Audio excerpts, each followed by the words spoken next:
Welcome to Exploring the Paranormal. Hosted by Heather Leigh, PhD, Exploring the Paranormal offers a new, fresh look into paranormal research. Join Heather as she discusses some of the many haunted locations worldwide, discusses why these locations are haunted, hear from paranormal researchers about their personal experiences at these locations. Additionally, Heather takes a journey into the science behind the paranormal, discussing topics such as thermodynamics and the Heisenberg principle, and how they both affect paranormal activity. Now, your host of Exploring the Paranormal, Dr. Heather Leigh.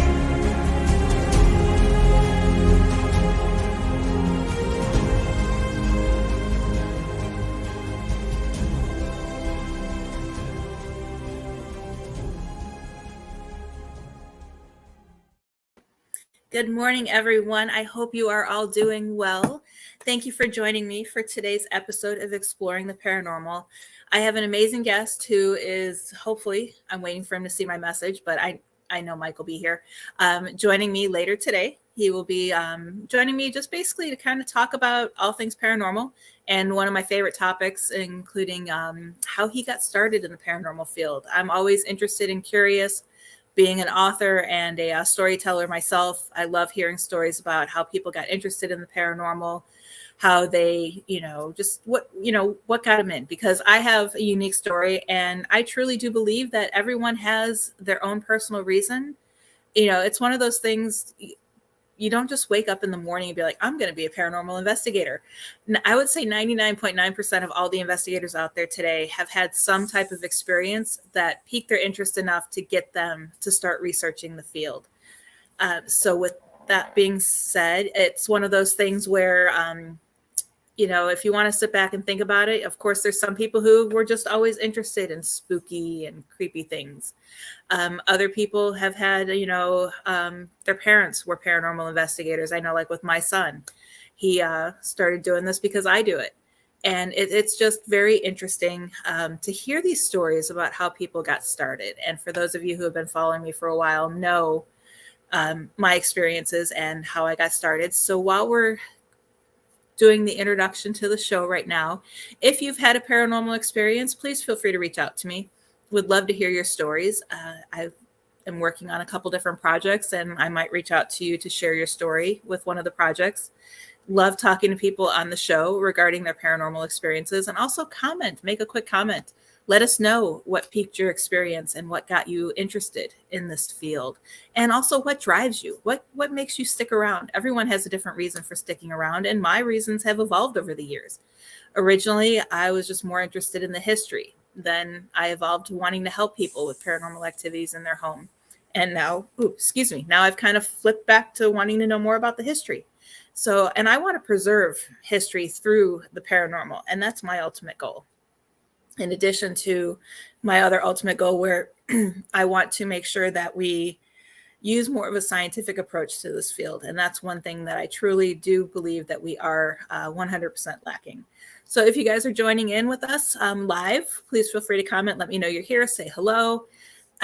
Would love to chat with you guys as we're waiting for Mike to join us. And if you're watching the replay, you could always feel free to comment and then also reach out to me. And I'll make sure that I check your comments and see what's going on. And, never know. Maybe I'll ask you to be on the show, or I might have you join me in one of my future projects that I have coming on. And speaking of future projects, I just wanted to discuss a few things that I have in the works. A lot of exciting things happening. I've been working really hard. Of course, being bedridden after knee surgery, I've been working really hard on getting a lot of guests booked. Next week, I'll talk more about our guests next week at the end of the show, but I have the founders of Anubis Paranormal. I think it's Anubis Paranormal Research Organization. They'll be joining us to discuss all their plans and their projects. I have Dr. Barrett coming on. Monique Tucson is coming on, and she's an amazing person. I absolutely love her. Stephanie Elgady, She is actually, if you guys are interested, I am doing a presentation with my co-host Philip White on Ghost Education 101 on next Wednesday, the 18th. And Stephanie will be joining us there to do a presentation on how to review and catalog EVP evidence. And then I'm going to have her on the show later this season to discuss a whole bunch of different things. She, amazing researcher, absolutely loves Stephanie. She is very thorough. She doesn't use traditional techniques to research. So she's not just doing the Google search. She knows where to go to get the information. She is very, very in tune with helping her clients, getting the information they need, helping them with paranormal activity, and very organized. So we're going to be talking about a whole bunch of different organizational methods, as well as how religion, not a lot about how religion can affect with it. I have another guest later this year who will be doing that, but we will touch on a few things with her as well. I have David Taylor and his co-host from Our Haunted Lives will be joining me. Chelsea Gill, love Chelsea. She's absolutely amazing. My producer, Todd Bates, will be joining me later this year to discuss his book and what he has planned. And then Joe Frankie will be coming back for a interview to discuss a little bit more and some of the unique cases that he has done with Ed and Lorraine Warren, as well as we're going to be talking about the college speaking tour that him and I are going to be going on. So hi, Casey. Thank you for joining us. Feel free to ask any questions you have. Mike should be joining us in about 20 minutes. And I'm just going to go over a few things. I'm here to answer any questions you guys have. And all of that. In addition to that, I want to go into real quick my book recommendation. One question I get a lot is a lot of things that I do in the paranormal field have to do with herbs, oils, and a lot of, I just realized I still have Christmas decorations behind me. Sorry, I didn't mean to get off track. I thought we got them all. I do a lot of work with herbs, oils, and incenses for protection, for cleansing, a whole bunch of different things with the paranormal. And the one book that I've actually fell in love with, I probably should try to find another copy. It is The Complete Book of Incense, Oils, and Brews by Scott Cunningham. And what I like about this book is it breaks down the different herbal mixtures, how many parts of each type of herbal mixture you need. It has everything from baths, oils, resins. It even has some potions in here. And then it has everything from, I'm just flipping through it real quick again. It has everything from astrology, numerology, which herbs are best for you. And then it also has in the back, it has information on which herbs and oils not to use because they could, and which ones should never be ingested.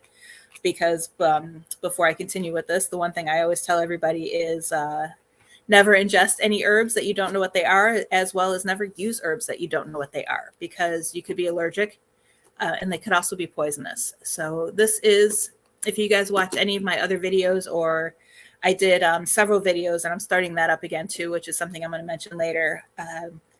It was not, what was it? I want to say I Mystic University, but it's not. It was, why am I drawing a blank this morning? It has been one of those days, but Touch of Magic. Holy crap. I knew it would come to me. Sorry, guys. But Touch of Magic I did with my friend Marissa Diaradia out in Las Vegas. And she's going to be on the show as well coming up soon. She's amazing. She's called she is the Sin City Witch. We do a lot of work together.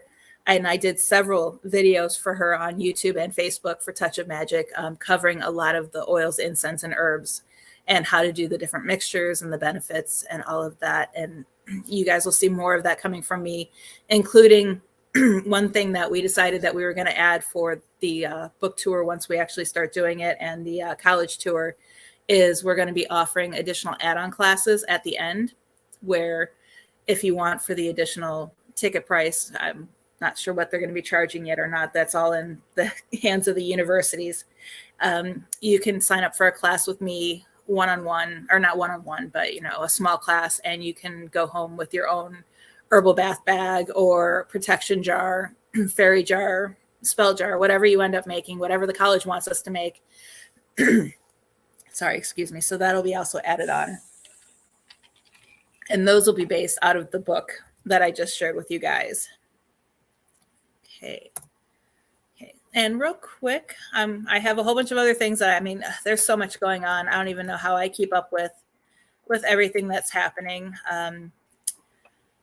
But I'm looking here real quick, and what I received a letter, and it kind of is interesting that I received this just yesterday.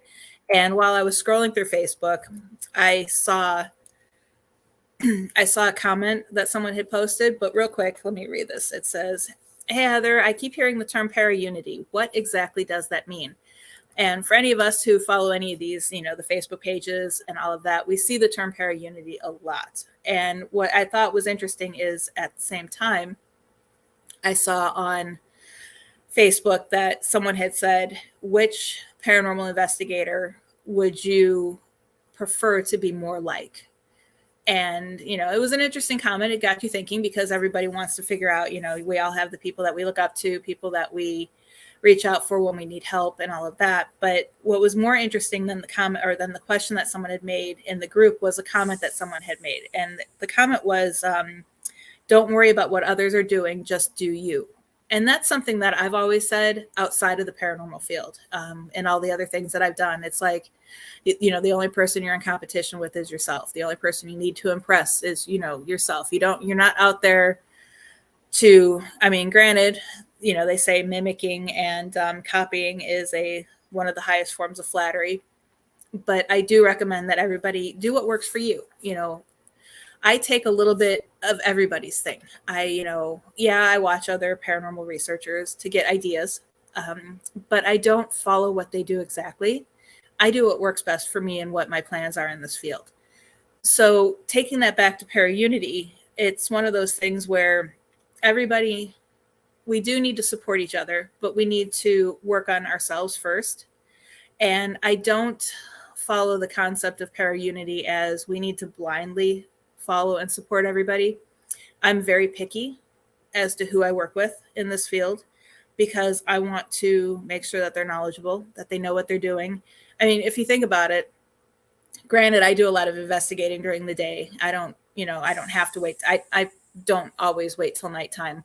But if you think about it, we spend hours in the dark, you know, and if we're going in blindly, not knowing, I'm not saying the person's going to harm us, but if the person has zero regard to safety, has zero regard to the spirits, you kind of don't know what you're getting yourself into. So that's why I'm always suggesting to everybody that when it comes to para-unity, that we still need to work with each other, but make sure you know who you're working with and still do you. Don't blindly follow people. Don't just, you know, it's one of those things where, you know, you don't want to just go with the flow and be like, hey, this is what's going on. You know, just kind of, you know, like I'm like kind of repeating myself here. I know I do that a lot. You guys will get used to it. But do you, but also make sure that you are following a path that helps others instead of harming others, which is what I see a lot of people that use the term para-unity in this field. So make sure that you know who you're following, know who you're researching with, know who you're going to spend the evening in the dark with, and, you know, follow and support those who deserve your support. Don't follow someone, because I've seen people who, you know, oh, I'm here for para-unity. You need to follow me. You need to support me, X, Y, and Z. And then when someone says, well, how long have you been doing this? They're like, oh, I watched Ghost Adventures yesterday, or Ghost Hunters, whichever show. Not picking on any one particular show. I watched it yesterday for the first time, fell in love, and now I'm a ghost hunter. Well, they've had zero experience. They don't know what they're doing.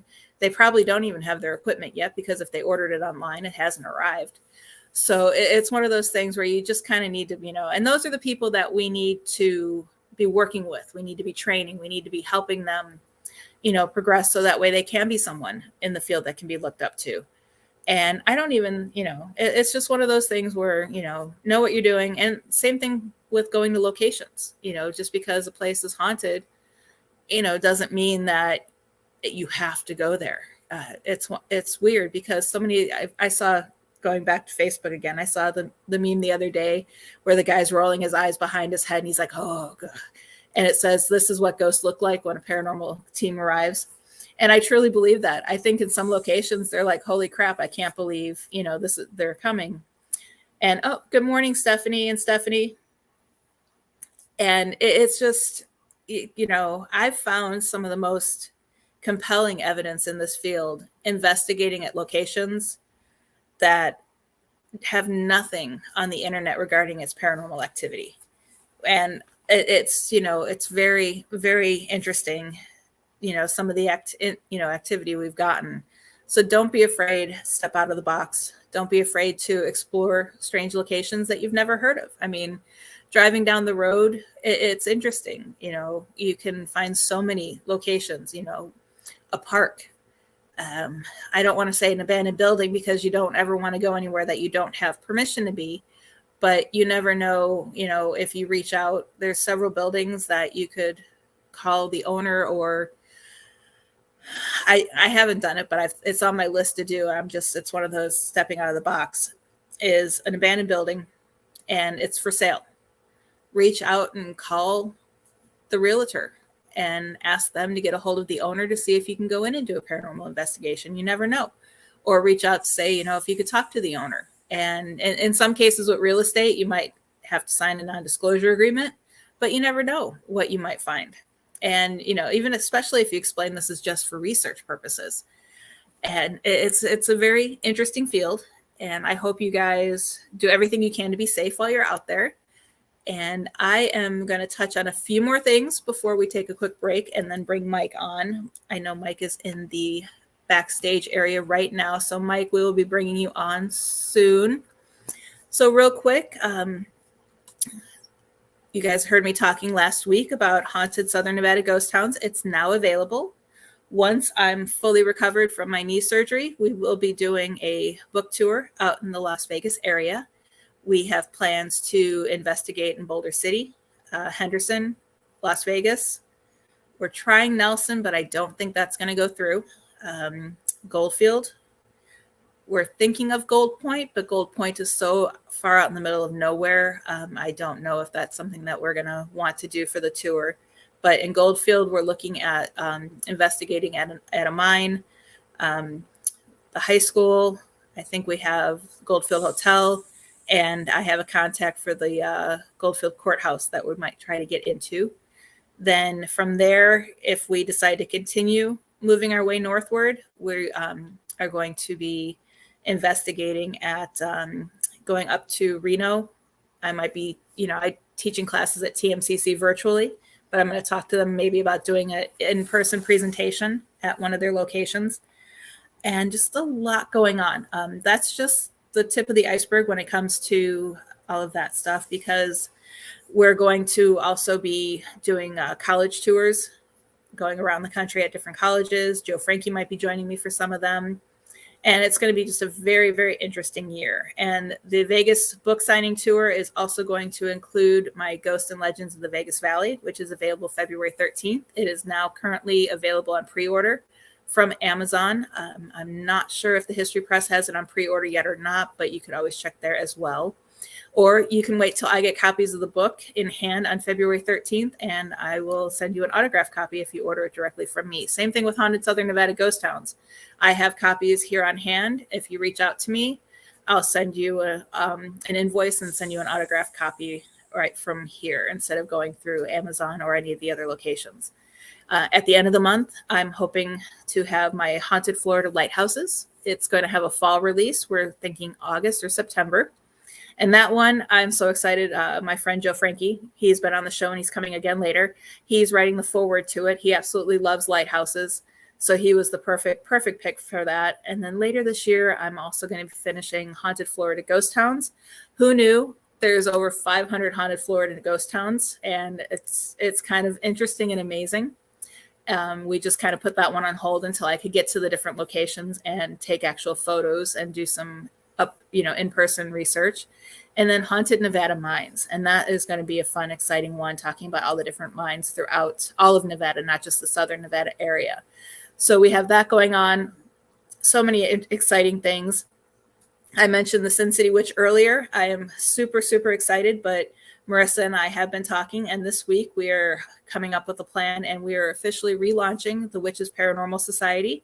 It is going to be a cross-country to start. Who knows, we may go worldwide, but it's going to be cross-country to start, and it's going to be, we're looking to train the next generation of witches in doing paranormal research. We want to showcase the different groups across the country. We want to provide a standardized method of research for the witches, standardized cleansing activities based on the type of haunting. And we also want to do ethical, I'm like completely drawing a blank again, ethical psychic research, since a lot of witches in our community that I know do have abilities in that aspect. And we want to make sure that it's done ethically to protect themselves and also to protect the clients. So we will be doing that. And hopefully, even though we're opening up the Witches Paranormal Society to everybody to join for these trainings and to get the information, we are also going to be selecting a select group of people to lead and guide teams to help people who reach out to us for help across the country. So stay tuned for that. That is just absolutely exciting news. I can't wait to get that started. I love Marissa. She's one of the things, she's one of the reasons why I miss Vegas, her and a few other things. But Marissa is definitely one of the reasons why I miss being in the Vegas area. But with her being in Vegas, my being in Florida, we have great opportunities to make this something fantastic. And a couple things I can't really talk about, few shows that I'm in the works of discussing pilots and the methodologies of us putting that together. We have Real Haunts 3 coming out in sometime this year. It was supposed to be October of last year, but there was a delay with the production company. And that is the sequel to Real Haunts Ghost Towns by Motion Picture Video. So that is basically, they took my family out and we investigated different ghost towns. And then Real Haunts 3 has unseen footage from Real Haunts 1, Real Haunts Ghost Towns, and then I think 2 other, because there's 4 teams that they're featuring and 2 other of their movies that they did. And they do an excellent job. And Mark Hall Patton is returning to narrate a lot of the show. So it is going to be I can't wait to see it. I am supposed to be getting the preview any day now. So it's going to be very interesting. And I'm also starting, I know I'm babbling, but I'm also planning on starting a Patreon account next month. And this account is going to be more of it's going to have all the different, how Patreon works, all the different levels, but I'm going to run it kind of like a book club, I'm thinking. And you're going to see different levels. You're going to get sneak peeks on books I'm writing on, see sample chapters as I'm writing them, because I have far more books in the works besides what I'm doing with History Press. So there's going to be a lot of interesting things that you'll see there. Q&As with me, one-on-ones. And, and Christmas time, if you're a Patreon subscriber for 6 months or more, at Christmas time, you will receive, depending on the level you're at, you'll receive anywhere from 1 to 4 books of mine autographed, free of charge, above and beyond as part of your subscription. So we definitely do have a lot of things. Oh, thank you, Stephanie. Yeah, I need to get out and see you. I haven't, and let me know. I hope you're doing better after your surgery. And I hope that all went well. I know you had your surgery around the same time I had mine. But it is a little bit early. I'm going to just talk about my guest who's coming on, Mike Cardenas. He is the founder of Midnight Paranormal Society, and it was founded in 2008. And he, like I had said earlier in the show, I'm having him on because I want to mostly talk to him about his experiences that led him to be a paranormal investigator, what drives him to continue to do the research, and what his goals are in the field. I love talking to him. He has a lot of knowledge, a lot of information, and he is just a very, very great guy. I love the fact that I've been able to be a friend of his for so long. So we are going to take a quick commercial break a little bit early, but we're going to do that. I'm going to give Todd a few moments to get that ready. And when we come back, we'll be bringing Mike on. So I will talk to you guys in just a few moments.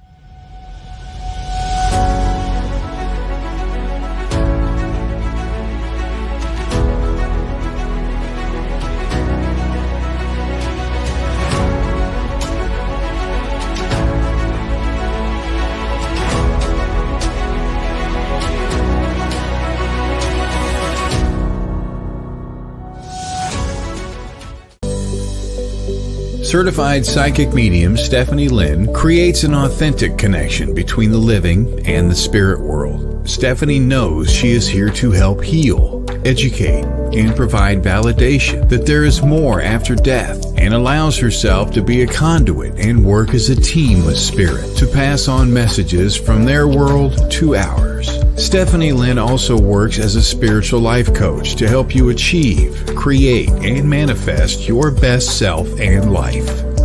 Looking for help communicating with an animal? Searching for a past life regression therapist? Or dealing with a paranormal experience? Stephanie Lynn is here to help. For a list of full services, visit her on Facebook under Stephanie Lynn Spirit Sensitive. That's Stephanie Lynn Spirit Sensitive.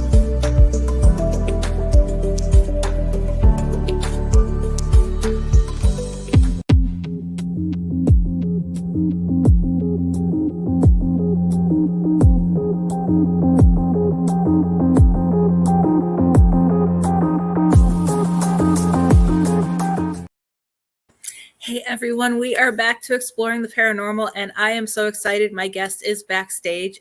For those of you just joining us, Mike Cardenas is the founder of Midnight Paranormal Society, and I am just super excited to have him join us today and talk about his paranormal experiences. Hey Mike, Good how are you morning. doing? Good morning. Good morning. I was Good like, oh my morning. God, I was asleep and I was like, I hope I didn't miss this. So sorry.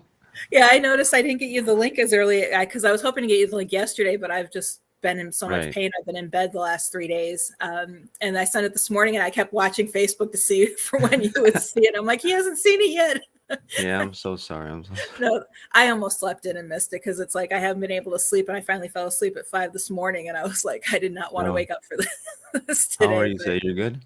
I'm good. It's still painful, but I'm getting along. Thank you.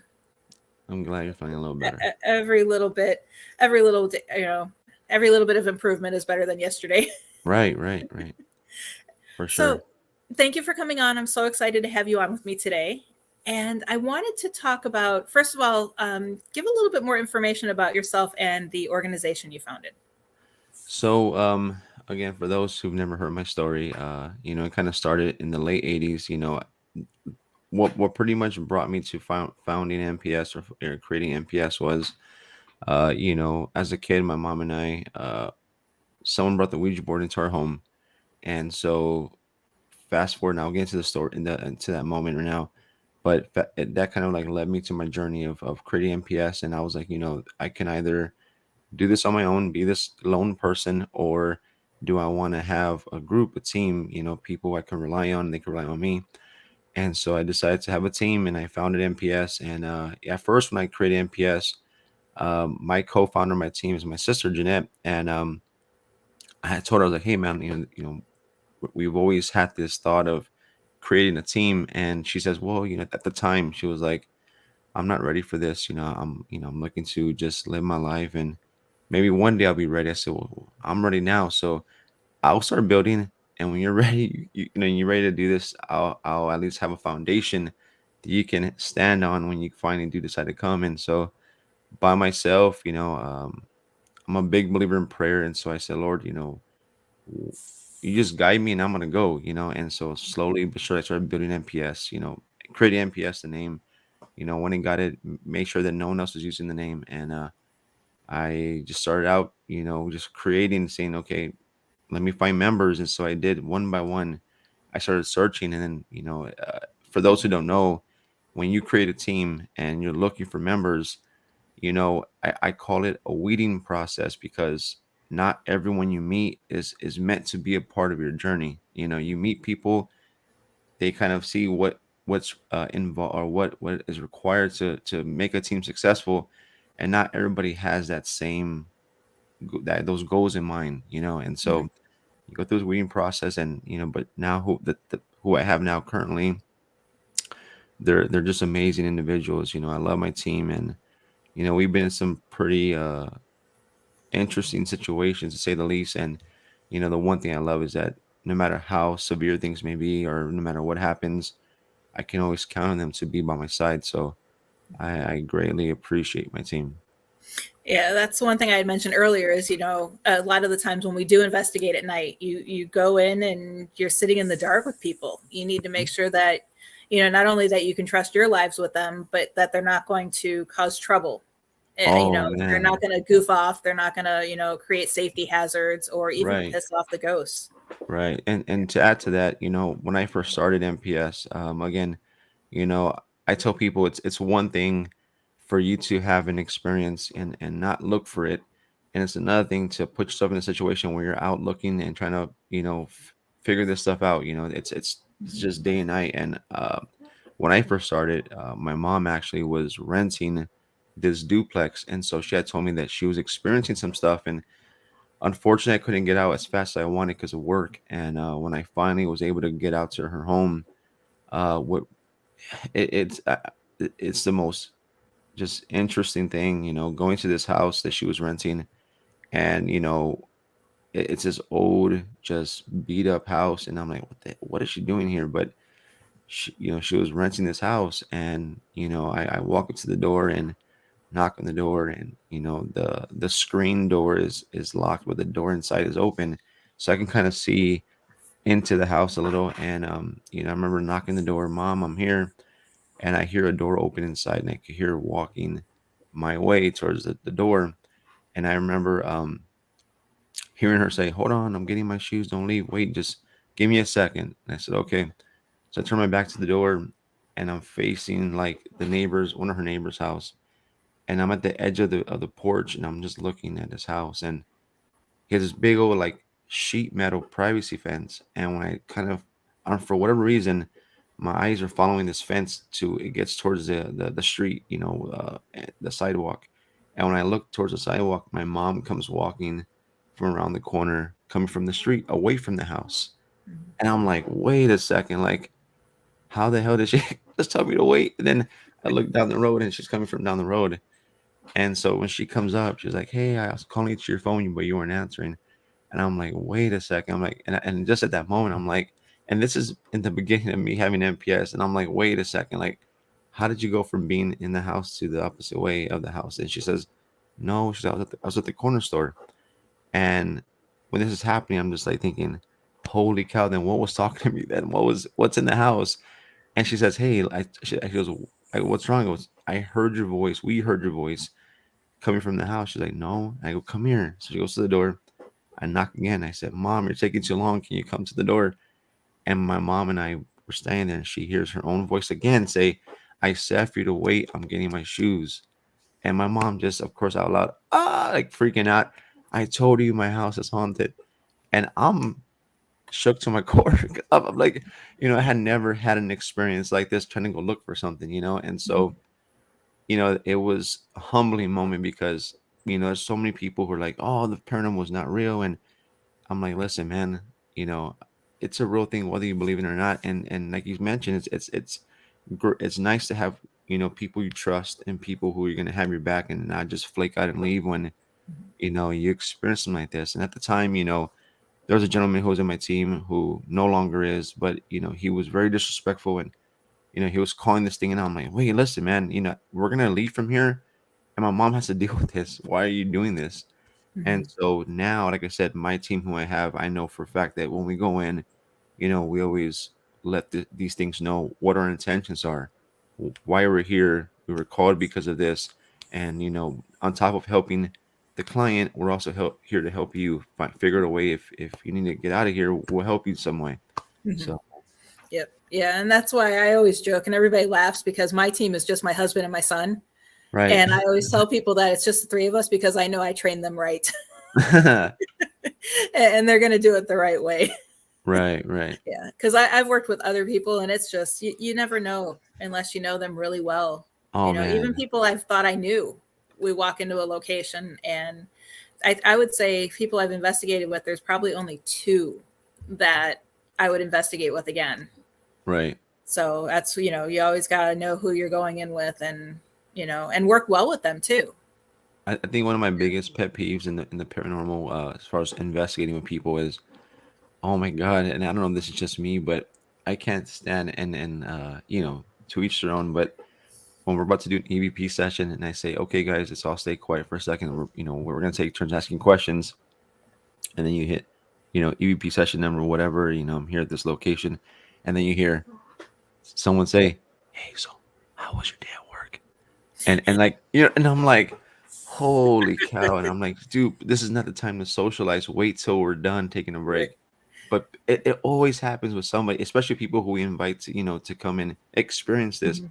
So how was work? Well, how was your day? And I'm like, dude, stop talking, please. Oh, yeah, there's been many times where we've had to ask members, hey, were you talking during this time? And Right, we've actually had to ignore what we thought it was evidence because they would say no, but we knew it was them. So right, right. it's really, really weird. So getting back real quick to your first experiences in the paranormal, when you said that a friend brought in a Ouija board without your guys knowing, Right. what kind of paranormal activity did you guys have after that? And how did they bring it in without your knowing? I'm just curious as to how that So happened. so let me yeah, let me get to that. So this is a late, like, I want to say this is like maybe like between 88, 89, and maybe getting to like the like 90, 91. So when I was a child, my mom, she's the kind of person that everybody comes to, her family, friends, whenever someone's having a party or, get together, they always like to my mom, "Hey, you want to come to the party?" And it's never just to be a guest. It's always like, "Can you come to cook?" No matter, even to this day, like, "Can you come to cook?" And I'm like, "Why? Why?" Anyway, so at this time, in the apartments we were living at, it's like when that, another apartment complex, cookie cutter, kind of same layout, and our neighbor, who my mom was really good friends with, comes over and says, "Hey, would you mind if we had a birthday party in your apartment?" My mom's like, "What?" She's like, "Yeah, we want to have it at ours, but she's like, I don't want all the people there, so can we have it at yours?" My mom's like, she kind of picked up what she was pointing out, like, we want to use your space, but we also want you to cook. And so my mom, of course, she's not going to tell you no. So she's like, "Yeah, that's fine." So my mom's in the kitchen cooking away, doing her thing. And I remember being a kid and just sitting there on the sofa, and the birthday boy was a teenager, and he walks in, and I see him kind of walking with this thing, and he's just like walking in, and they're talking amongst themselves. It's him and I guess one of his friends at the time, and they're talking about this thing, this game they have. And I remember looking at them, and other kids were getting excited, and I see him put this thing down, and I overhear him say the Ouija board. And I was so small, so I mean, it's not like I didn't know what they were talking about. I didn't know what was being, what it was about or anything.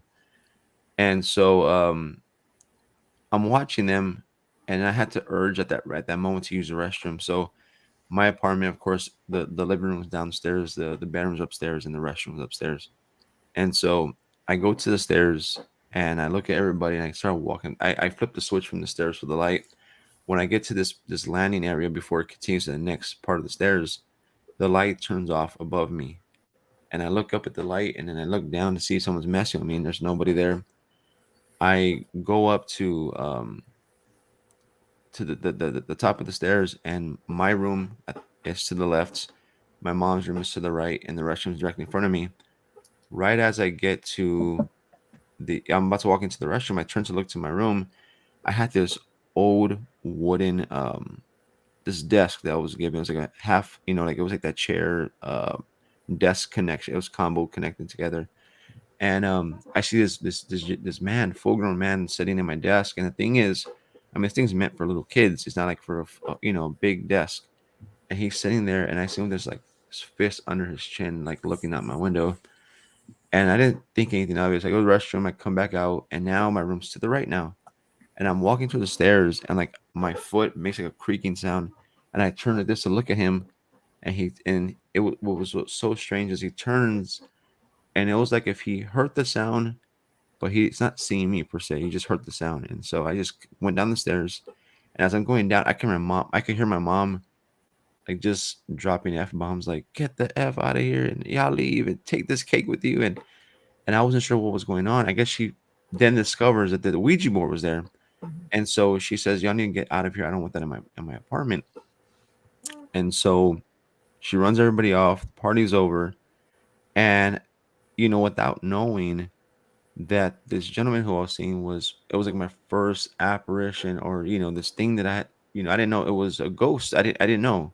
Hmm. And I told my mom, "Hey man, mom, there's a man upstairs." After she let everybody out, she's man upstairs, and so she goes up the stairs, and mind you, the light is still off from the stairway.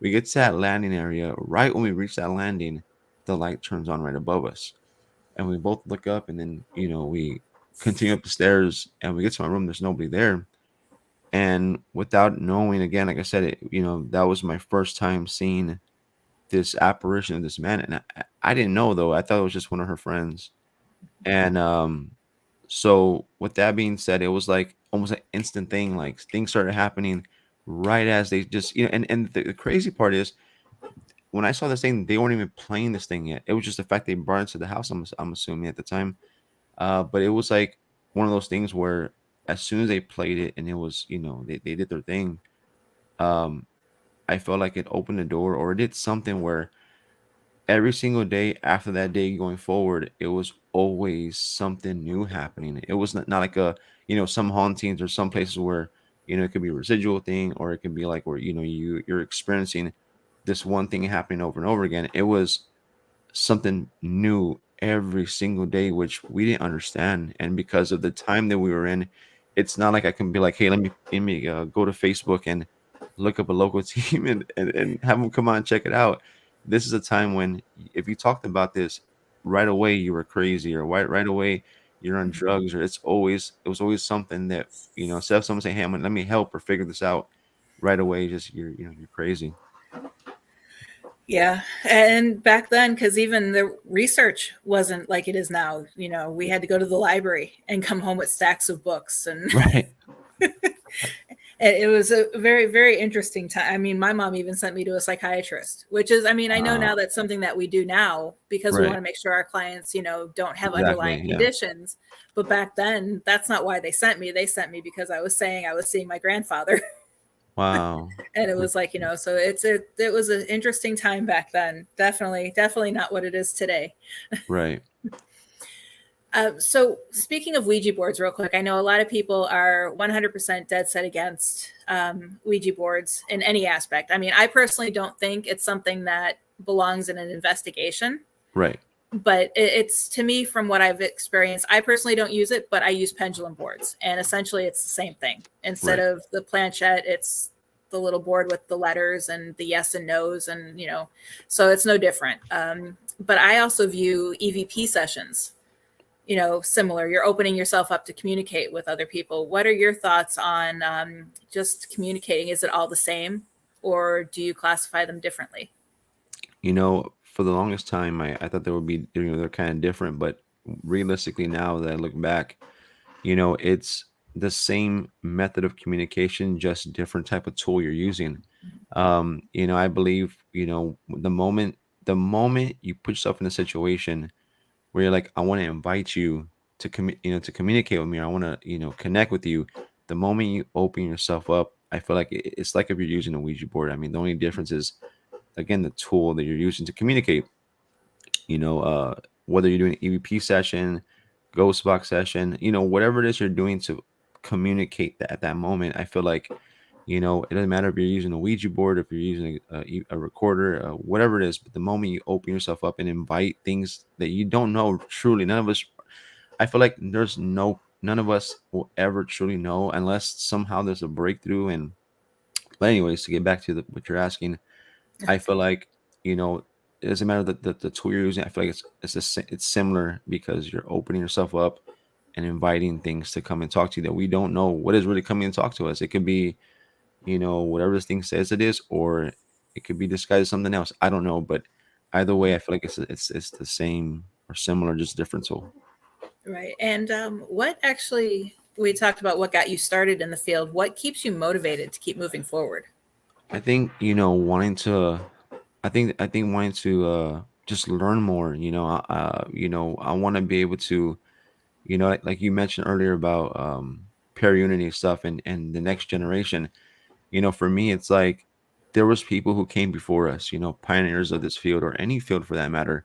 There's someone who said, hey, I want to explore this. but just like any field, there's, education is key. So to me, it's like, how can we further educate ourselves and each other, expand what we think we know, make breakthroughs, but also, put in the work now, because obviously we're not going to be here forever.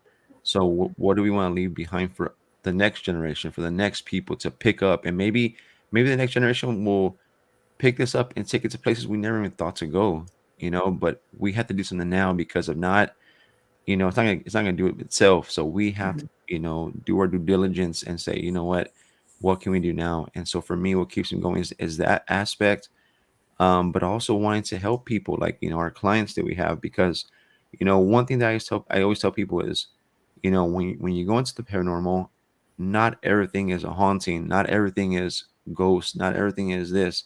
A lot of times when I watch other teams, or I watch other people, or watch shows, TV shows just get out of your mind. It's entertainment. That's it. That's all it is. I mean, yes, there's some truth in it, and yes, there is some, things being, they add to make it just spooky for the show.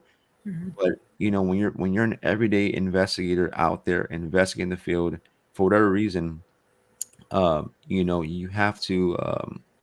And I lost my train of thought for a second, but you have Don't to. worry, I do that all the time.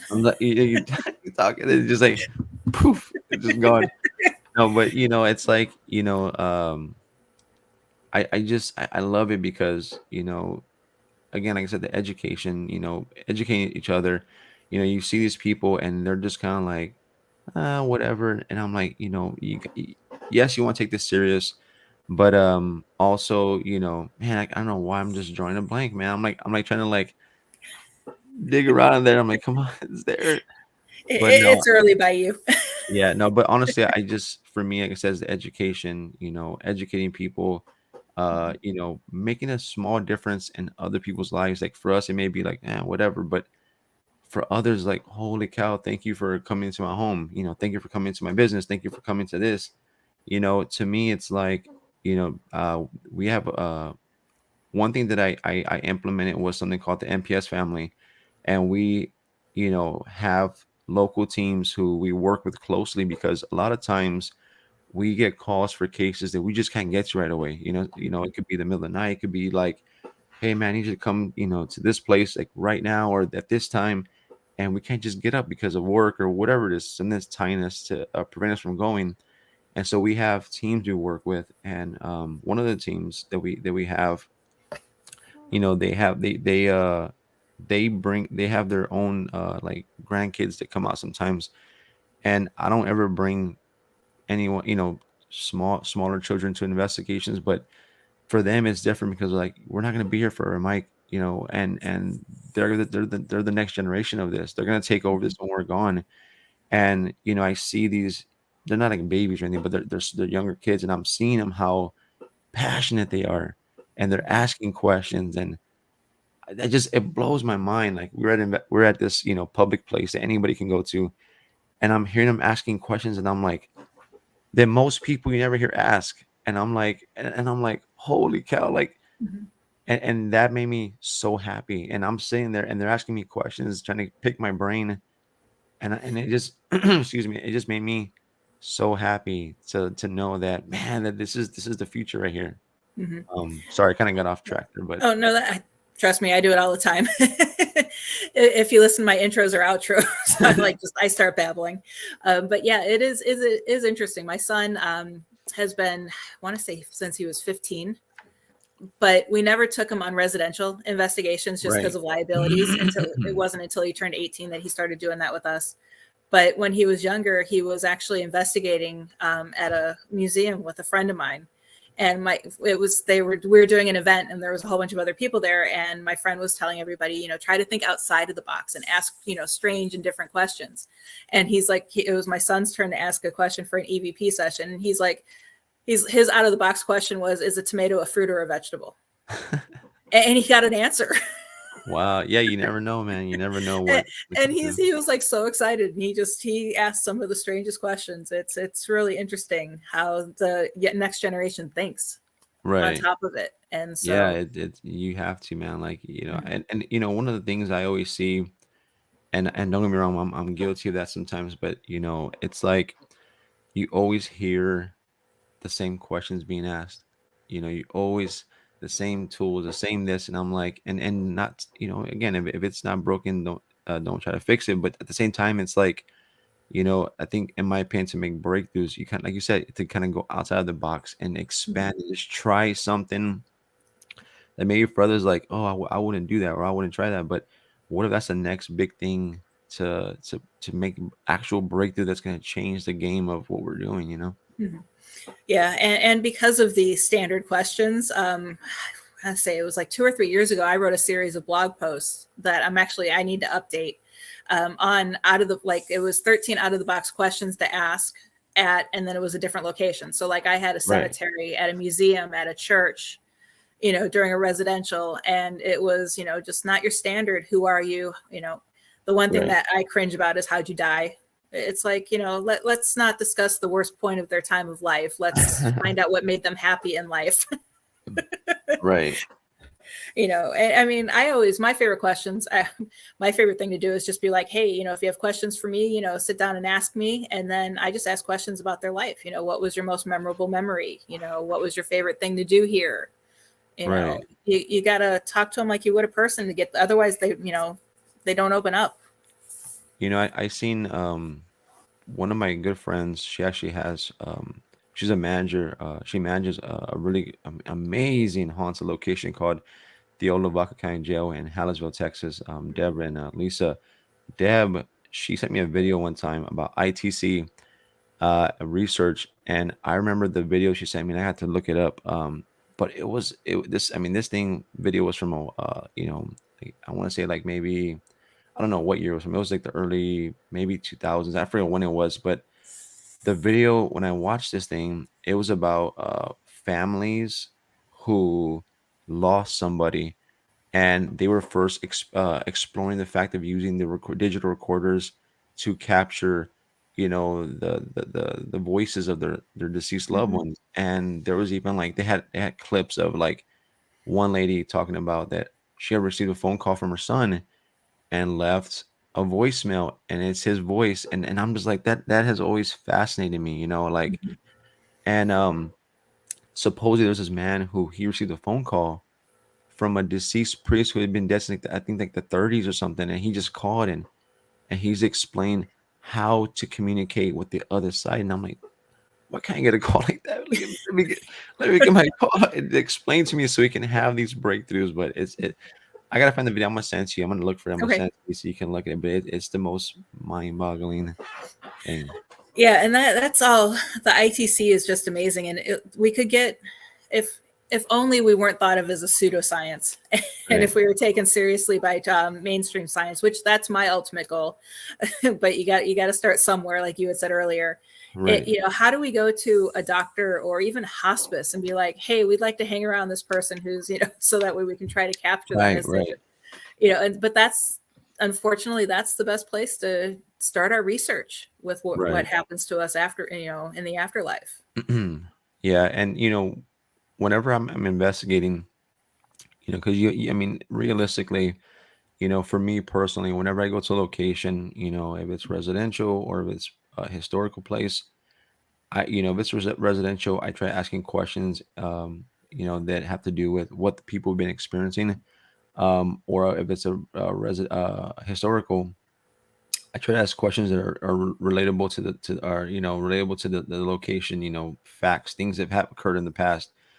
But sometimes I'll stop and I'm like, how does it feel to cross through that veil? Like, from being alive to passing, is it a scary thing? Is it what we think it is? Like, and I ask these questions sometimes, and I've yet to get an answer to that. But it would be nice if somehow, some way, whatever's there would be like, hey man, this is how it works or something. Mhm. I constantly ask, that when I get a chance, but like I said, I've never got an answer. So, Yeah. One thing to also maybe start asking is, we ask the spirits if they're currently in pain. oh yeah. And we've gotten, I mean, granted, it's a single syllable word, so it could have been anything, but we've gotten no quite a few times. So it's one of those. I just wish the spirit would just come down, sit down next to me, let me interview them, Right. get my answers, and then move. Then I'll be done in the field. So let me ask you this, Heather. Mhm. Have you ever encountered a case where you met somebody who contacts you, let's say for a residential case, never, of course, historical, but residential, and the person who contacts you has like focused all their time on just recording in their home? Have you, for the paranormal, have you experienced that before? Not recording, but I did have one client who was so focused on paranormal activity in her home that she was self-manifesting Right. a whole bunch of other activity in their home. But I've heard several people who actually, I can't really say no, because there was a case before I left the Warren Legacy Foundation that came in, and she leaves her cameras on 24/7 and then watches them. And to me, 24 hours of footage That's holy is cow. quite a bit to review. And I don't know what happened with that case after that point in time. Yeah, the reason why I ask is because we had a client not that long ago, and for those who are watching, understand that when we get called for residential cases and we're there, for me personally, I had to learn to keep my emotions in check whenever I'm, depend on the circumstance. You meet people, you hear their sad story, they lost somebody, and we're only human beings. We feel things, we feel sad, or we feel, but you're there for a reason. You're not there to have a crying session with the client. You're there to, like, be strong for them and Mhm. let them know they're not alone and you're here to help. Well, this one client I had, oh my God, like, just seeing her sitting there, she's like in tears, and her husband had died of COVID, of course. And she was like, he was my high school sweetheart. And you're hearing her going on and on about how much she loves him, and that she wishes that her time would come so she can reunite with him. Like, she's like, I want to die so I can just be with him. And I'm just like, holy cow. And I'm saying that, I'm listening to this, and you can't help but feel bad and feel sad and, feel for her. But the one thing that really bothered me was that she was like, until this day happens or this time comes, she's like, every single day I wake up, I continue to make his breakfast. I put his breakfast out for him. I will put his clothes out for the day. I'm always talking to him, and I tell him that it's okay for him to be here if he wants to be here. And she bought a recorder, she bought security cameras, and she's like, I want to see him so badly, and I want to communicate with him. And then one day she says, I got a response, but it wasn't my husband. She let me hear the from her camcorder. I'm not her security camera footage, and you hear a man talking to her because she's a Hispanic woman. You can hear a man talking in Spanish. She goes, that's not my husband.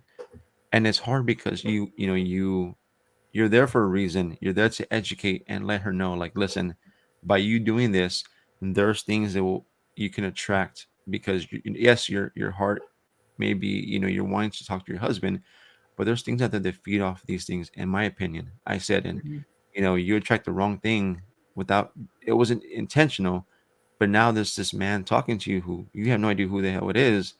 I said, you got to be very careful. But in her mind, she's like, I'm going to continue doing this no matter what happens, because I want to just one day hear my husband. And I'm like, and it's hard, it's hard because you can advise these individuals and they're just stuck. Like, they don't, it's like one ear out the other. I'm going to do what I want. And I'm like, well, at this point, I had to gracefully bow out, because if you made your decision, I can't Mhm. force you to not do it. Right. Yeah, and that's the hard part too. But in her case, she's actually lucky that it wasn't a spirit pretending to be her husband, leading her to think he was. And several months go by, and then it's developed an attachment, and then Right, that's right, when you right. start the obsession and the oppression and the whole Exactly, thing. man. It's horrible, man. Yeah, at least it came out as its true self, and she knew it wasn't her husband. Right. And it's hard because, I mean, this is just one individual. Imagine how many more people out there are like this. And and one of my rules that I have personally is that, yes, I go into people's homes, I go into businesses, but one of my own rules is I never investigate my own house. I Yep. don't care, well, Mike, how do you know? I'm like, I will not, I don't care if I hear, I don't do it, because it's like, you're the person trying to help people, and then you become the victim. Mhm. What are you gonna call? So I'm like, I always make sure never to. As soon as I come home, I have my things, my prayers that I say before I walk into my Mhm. door, and I always hope that nothing follows me. But it's to me, I think it's all about taking those extra precautions. Because some Mhm. people, like not to get off subject, but you see people. I think even though TV shows have these things behind them about paranormal, but it's cool that they highlight places around the world that you can go and investigate. Yep. But the one thing you never see him mention is how to prepare yourself for these cases, how to protect yourself and not have something follow you home. So Mhm. Yep. Yeah. No, like with my house, the first thing that goes in are my crystals, and they go at all 5 points with like a star, right. and they're the last thing to come out of it. All my doorways, I have family members who come over. They're like, "Do you know you have little? I have these little tiny jars. They're about this big, filled with herbs. We sprinkled our patio with black sea blessed. Actually, it was blessed from Reverend Sean Whittington out in Vegas. It was a mixture Okay. of black, pink, and white Himalayan sea salt that Okay. he blessed before I moved to bless the house. And Right. it's you do everything you can to whether it works or not. I believe it does. Right. I haven't had anything negative come through. I've had some shadows, but I ignore it. I always Right. say that ghosts are like toddlers. If they're in your own home, they're going to make their appearance known, and they're going to be like, "Hey, pay attention to me, pay attention to me." And if you ignore them long enough, they're going to go find something else to do. Right. Right. And I feel like that's true. Because thank God nothing's followed me home here. Mhm. But years ago, like 2010 maybe, something followed me to a previous residence I was living at, from a location, and I was like, and mind you, at this place, I didn't pray before we started. I didn't protect myself in any way, and everybody was angry that day or that evening. The everything was just, it was like the recipe for disaster, and Mhm. we just kind of stopped in the mid investigation. I said, you know what, forget this. Let's just stop, and we went home, and something unfortunately followed me home, and it came through as a child, and I was like, holy cow, what if it's not a child? What if it's something else? Mhm. And before I can get it cleansed, because this is before I had a cleanser, before I can get it cleansed, it took off, and I was like, okay, well, thank you, but what if it wasn't a child? What if it would have been something a lot more darker? So man, you gotta be careful. You can't take this lightly, man, because you will get humbled really quickly if you're not careful. Yeah, exactly. And I mean, one thing that gave me confidence that I fully protected my house when we were in Vegas is we did a residential investigation. Another member and myself were both physically attacked during the investigation. And when I came home, I, did my ritual, the whole "don't follow me home," "thank you for talking to me" type, my neighbors must have thought I was crazy talking to myself outside Right, my door. right, But the minute I got in the house, closed the door and locked it, it sounded like someone punched the door with their fist. right, And it was so loud, my son on the other side of the apartment came running. He's like, "What was that?" And I looked through the right, peephole, and we would have seen someone running away the way our apartment was set up, and right. there was nobody there. So to me, that gave me confidence that my sanctuary was fully protected, and the negative couldn't get in and follow home. That's awesome. So you always, like you said, you always want to make sure that your home and yourself are fully protected. Right, for sure. And what are your? I mean, I heard you kind of touching base on it a little bit, about pair unity. Mm-hmm. What are your honest thoughts on that? Because and before I let you answer, Right. because one of the things that in this field that I'm always seeing, right, and this is not an opportunity to bash anybody, or yeah, I'm not about that, but Mm-hmm. one thing is that you're always constantly hearing pair unity a lot, and when it comes down to it, it's like people don't really, they say it like, "Hey, pair unity," but Yep. then I feel like they don't really actually practice it. Right. My personal thoughts on Paraunity is I don't follow and support everybody. Right. They need to prove themselves to me. They need to show me they know what they're doing, show me they've been in the field for a while, not someone who, signed, like I was saying earlier, not someone who watched Ghost Adventures last night and decided today they're going to be a ghost hunter and, "Oh, Paraunity, everybody must follow, and support me." Right. So, and at that aspect, I don't think we should blindly follow and support everybody. But I do Yeah. believe that if we have found our own little group of people that we trust and know, that's when you can start supporting people and, sharing.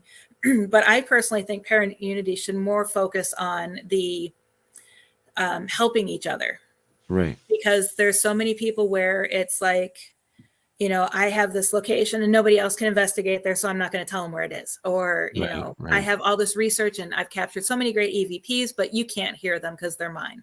Right. It's like, the minute I find something that's potential evidence, I share with 5 people Right. because I want to see if there's a consensus Right. on what it is. And I don't even tell them what I heard or, what I thought I saw. I just, if it's a photo, I say, hey, check out this photo. And, I wait for them. And that is what we need to be doing. We need to be sharing our evidence. We can't be so close-fisted. And that's what I think para-unity should be, because we're never going to advance this field if we don't support those who, I don't want to sound egotistical, but we don't support those who know what they're doing. Right. And I also think that, instead of using this as an opportunity to, you know, create a place for just egos, like that, I think that's what really messes it up because, like you said, yes, we don't have to support every single person out there in the paranormal field. Everybody has their own goals in mind and their own agendas.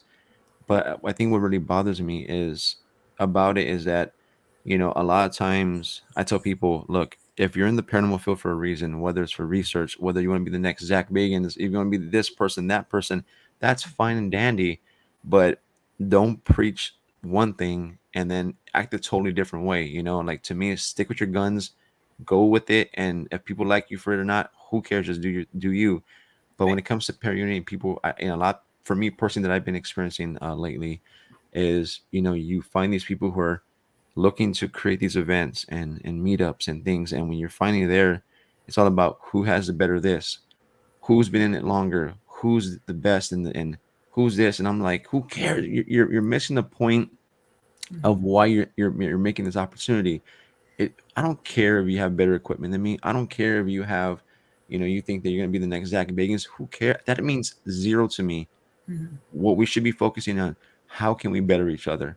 How, Yeah. What you've learned in your investigations, how can we all share that amongst each other? Methods, approaches, just different ideas. How can we share that? Who cares if, whatever your personal agenda is, let's work together, because again, like I mentioned, we're not going to be here forever. What can we learn from each other now while we have a chance? Don't wait till you're Mhm. 6 feet on the ground trying to ask with the recorder.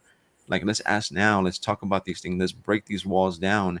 And because remember, there's people who they're just maybe misguided. So how can we help guide them in the right direction? And maybe not the right direction per se, but just somewhere where they're not going to be over here like, oh, off track. How can we help each other? And so I think that when it becomes like this, let's beat our chest and who has the louder beat. Who cares about that? Like, let's just work together. And if you feel find people who you connect with, and there's people who you don't, that's fine too. But again, there has to be somebody in that group of people who's like, hey man, stop, let's take a deep breath, and let's figure out why we want to really do this. And I Mhm. think that when people make it a focus of, I've been to this many investigations or I've done this, you missed a whole point of why someone even came up with the term para-unity. It's not Mhm. about that. It's about Yeah. paranormal individuals coming together, learning from one another, and then applying it to the field. There's been many times where I've met other teams and they tell me, hey Mike, have you tried this before? Have you done this? I'm like, no, I haven't, but you know what, let me try it on my next investigation. And then I do. And sometimes it's a hit or miss, but at least you have it in your arsenal of tools to try. Mhm. And I tell people, for me personally, when I meet other teams or other individuals, I'm always open to trying new things as long as it's not gonna add to the current situation. I'm not here to add. I'm here to help, figure out a solution, not create more chaos in what's already going on. Yeah, exactly. And that's the one thing that about para-unity that disturbs me is everyone's like, I'm a paranormal investigator, you have to support me, otherwise you don't believe in para-unity. Right. It's like, no, I don't have to support you technically. you know Right. No, you don't. and it's interesting because I always tell people stay humble, Oh because man, I yeah. know people who have been on these TV shows. I know several who behind on camera they come across as total a-holes. But off camera, they're sweet as can be. And, they do stuff behind it's, because they're guided by the production company, Right. and it's just regardless of whether, and the ones that are humble like that are the ones that are helping advance the field. And they come up with, Right. and then just, not acting like, oh, I've been on TV X, Y, and Z. And it's like, well, you know what? I always just want to look at him and be like, well, so have I. it's like, that really doesn't mean I have to support you, because what you did on TV, I didn't really like, and you're a total jerk off camera.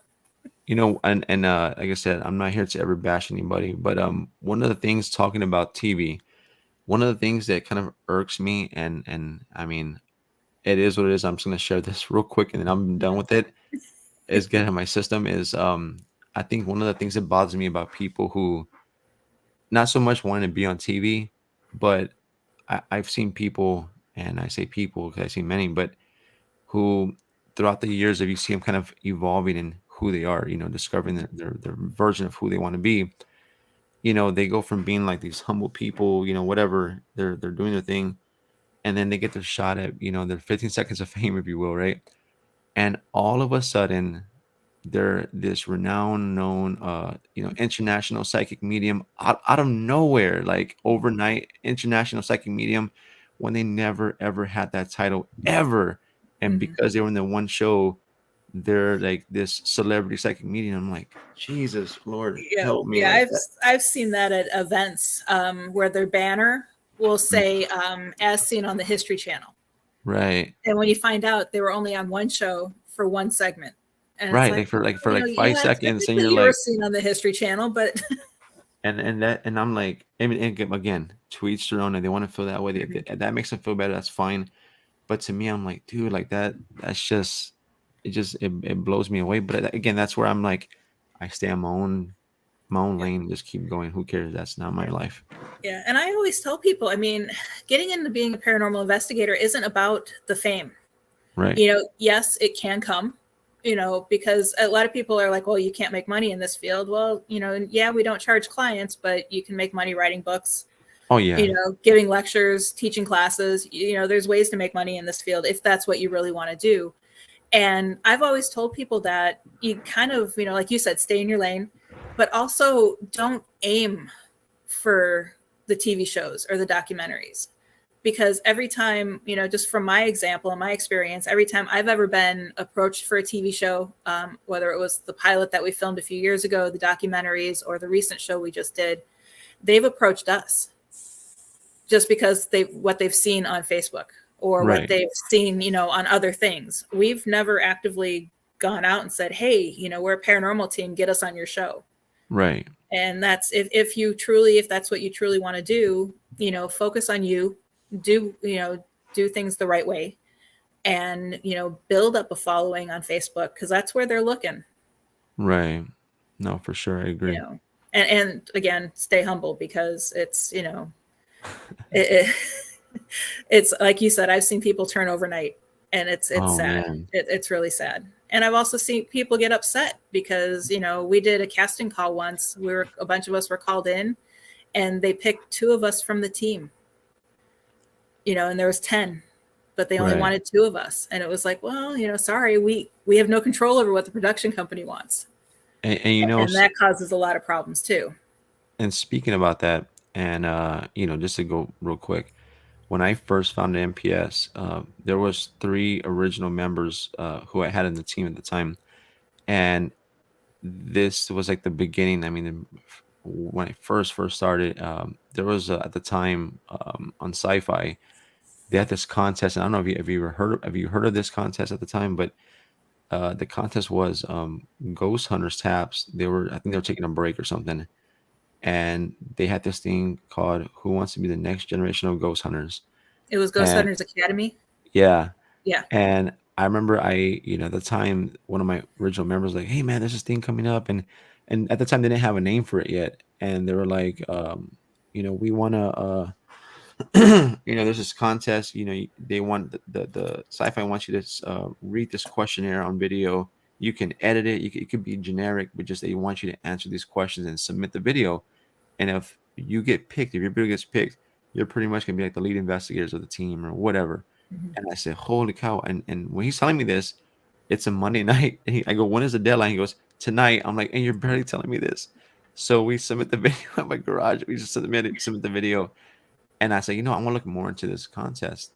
Well, they had a side contest where you can apply for that, or send it, like, like your basically your resume or whatever, and or just an email and saying, hey, why you feel like you should be good to be picked within the team. So like be an investigator or whatever, something within the team. You're not gonna lead it, but you'll be within it. I Mhm. sent it in my email, and I forgot about it. I just time went by, I forgot about it, and at the time I was with one of my exes at the time, and I was sick from work. I was taking a shower, and it was like midday, and I'm like dying there in the shower. And she says, "Hey, some man left you a voicemail." And I said, "What?" And at the time, I was heavily using like Craigslist and all these places for ads, to drop ads about me wanting to help people. And so I thought, okay, whatever, it's probably nothing. And so I listened to the voicemail, and I to this day I still have the voicemail from the guy who called me about that show. Mhm. And he called me. He's like, "Hey, Mike, my name is Jeff. I'm with whatever, and here's my number. Give me a call. We want to talk to you about your email, and we're very interested in you." And I was like, "What the hell?" So I called the number. Sure enough, it's like, it was a lady from, Sci-Fi. She answered the phone. She's like, "Is this Mike Cardenas?" I'm like, "Yes, ma'am." And she's like, "Well, Jeff, he stepped out of his office, but we want you to know that you're the first person we contacted for, this part of the contest. You're the first one, and we're interested in you." Mhm. And I was like, "What?" And like, dude, I thought it was a prank. I'm like, "Is this a prank? Is this like a joke?" She's like, "No, this is very real." She's like, you didn't get picked for the video submission, but doesn't matter. You're picked. So we have to wait till October for it to get announced. Who the winners are.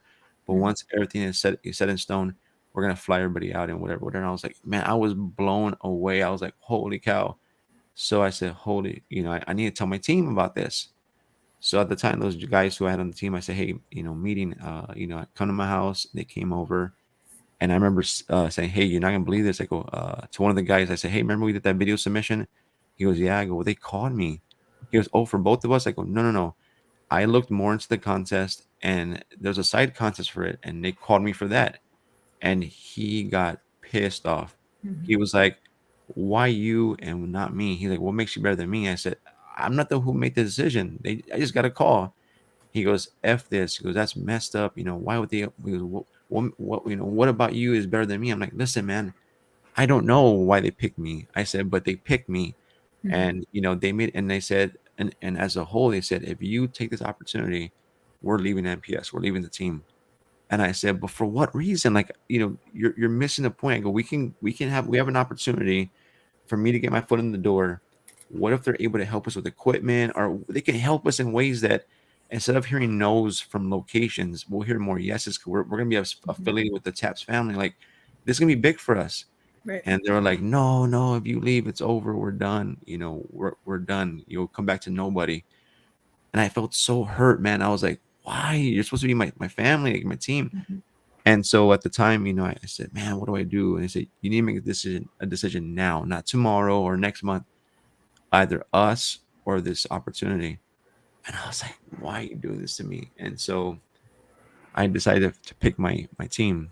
And, you know, I finally saw the where they had the video submission, and then they picked the people who won or whatever. And then they finally made the name Ghost Hunters Academy.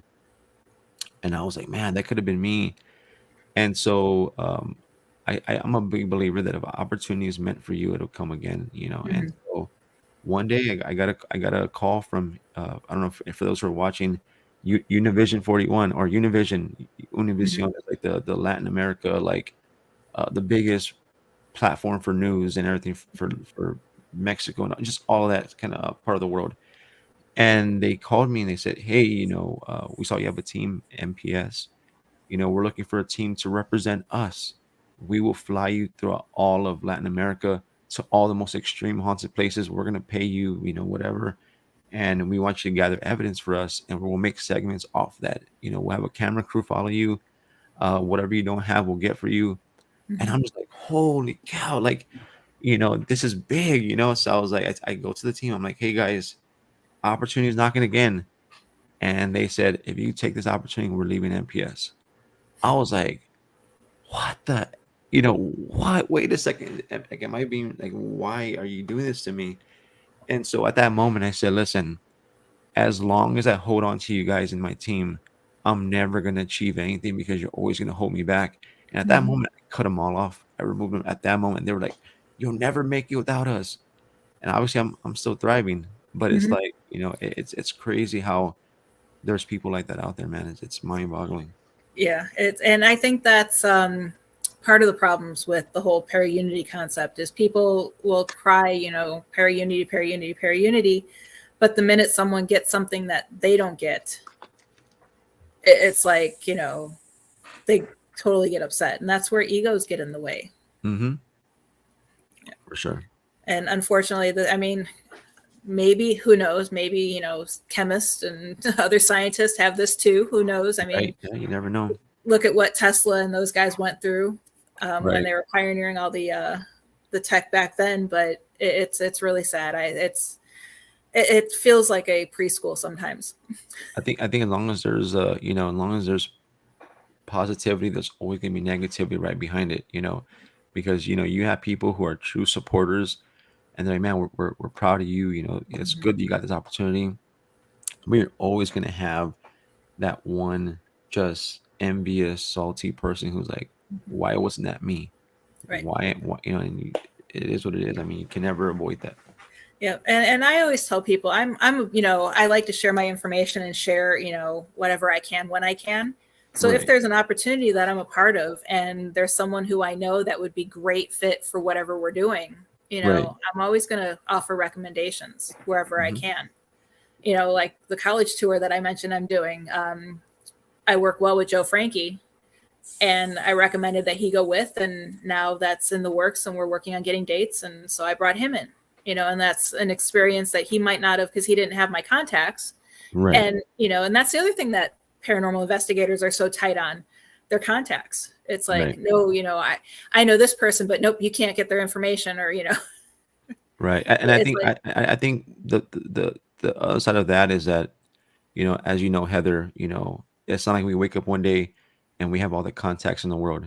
We have to work our butts off Mhm. to get connections. You put so much work in. Like one of our contacts that we have is MUFON, Mhm. this Yep. UFO group, and you know, when I met them, I mean, they're extremely careful who they provide information to outside of that, of their world, right? Like Right. they don't just say, oh, here you go, come on, let's. Yeah. And I had to work my ass off to build a friendship, to prove myself to them that, Mhm. we're not just, these people running in the dark, looking for whatever. Like, and I finally was able to build a bond with them, and I gained their trust. And now whenever, for the Texas chapter, whenever they get calls for paranormal stuff, that, hey Mike, we have this, can you go help? And so, but the thing is, the one thing I learned really quickly, and not to like shame anybody, but there's people out there who, they're not looking for the hard work. Mhm. They're like, okay, you did the hard work, let me have that contact. And then, or if, like, say you share that, because like, let me give you an example. Mufan had called me and said, hey, we have a case with this person seeing these black triangles in the sky over their home. There's also paranormal stuff there. Can you come out with us? And I'm like, they never invited me to an investigation. I was blown away. I was honored. I was like, let's do it. And we go, and when we're going, I invited this guy who I talked to. I invited him to come out with me, just for the experience, just for him to be able to witness this. Because I mean, realistically, how often do you go outside and you see a freaking ship in the sky? Mhm. It's not like it's an everyday occurrence. So I'm like, if we're gonna see this, it's one thing to tell people about it, and another thing for them to be there to witness this. I'm like, let me invite this guy, let me bring him out. He comes out with us, and we're there at the location, and the entire time, all he's doing the entire time, and I'm like, my blood was boiling, is that the whole time all he could do was talking to my contact. Oh, I'm a filmmaker. I do this, and like it's just shot to give him his resume, and I'm like, I didn't invite you for that reason. I didn't bring you out to, oh, I'm this hot out this whatever paranormal investigator. You're not here for that reason. I didn't bring you to chat with my contact. I brought you to witness these supposed triangles in the sky. And the entire time he just disregarded me. And all he kept doing was like, here's my business card. I'm a filmmaker. I do this, and I'm like, I was like, bro, I was like, why do you feel the need to do that? Not that, you're not allowed to talk to them, but it's like, I worked my butt for this, and all Mhm. you want to do is just come in and just let me, take this. And then the thing is, when you share with people, which is fine to do, but then you encounter some people who want to, like, oh, they've never experienced this before. Like they never had these opportunities. And so they say, I love the way it tastes, I love the way it feels, but I can do it better than you. And they try Mhm. to push you down and try to make it, and then they're humbled because the person's like, I didn't come to you, I came to this person. They earned that working relationship. You're Right. just, you're just day one right now. Mhm. And so I feel that, people who are listening, don't be that way, because, for those of us who truly are serious about this field and connecting with others, we work our tails off. We strive to build these connections. At least I do, because it's like, again, you're building these connections, and it's not an easy thing, especially when moving. It was hard for me to gain their trust. And when I finally gain it, and then for someone to be like, oh, just give it to me, we can do it better. I'm like, don't do that, man. Don't, and this is why a lot of people close themselves up to other people, because of reasons like that. Right. But the other thing too, in that, going on that aspect is, not to willingly hand out these contacts, because you don't want people, harassing your contacts. Right. But you can act as a facilitator. If someone comes to you and says, hey, I really could use the help of X, Y, and Z, and you have that contact, Right. that's when you personally reach out and say, hey, this person needs your help or has a question. I always, but I only do that for people I trust. And Exactly. it's funny. I had a friend who he had asked me for a contact. It's something totally non-paranormal. And he was looking over my shoulder as I was scrolling through my phone. And he's like, you have so-and-so's phone number? And I'm like, yeah. He's like, can I have it? I'm like, no. Right. And then you get cut for giving it. It's like, why do you need it? I'm like, do you have a reason to call him, or do you just want the phone number? Right. It's too funny. Yeah, it's funny. Well, quick question. The show technically goes till noon Eastern time. If you still have time to stick around for another 30 minutes, we can continue on the other side of but we do have to take a quick commercial break if Todd's ready to run it. So we are going to take that quick commercial, and Mike will be back right after we take the commercial. I'm babbling now. It's my turn. Let's see you guys in a few moments.